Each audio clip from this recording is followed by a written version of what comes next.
আপনি দেখছেন কুরআন মোটিভ, যেখানে কুরআনের আলোয় হৃদয় জাগে।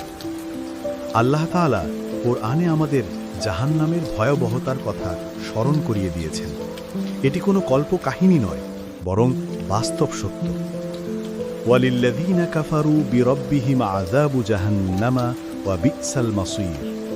যারা তাদের প্রভুকে অস্বীকার করেছে তাদের জন্য রয়েছে জাহান্নামের শাস্তি, আর সেটি কতই না নিকৃষ্ট স্থান।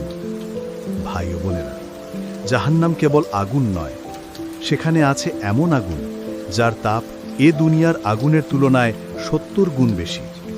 সেখানে মানুষ পান করবে ফুটন্ত পানি, খাবে কাঁটার মতো ফল।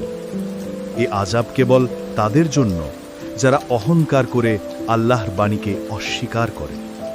কিন্তু যারা আল্লাহর দিকে ফিরে আসে, তাওবা করে আর তার পথ মেনে চলে, তাদের জন্য আল্লাহ প্রতিশ্রুতি দিয়েছেন জান্নাতের বাগান, যেখানে থাকবে শান্তি, আলো আর রহমত। এটাই ছিল আজকের আয়াত। একটু সময় নিয়ে ভাবুন, যদি হৃদয়ে ছুঁয়ে যায়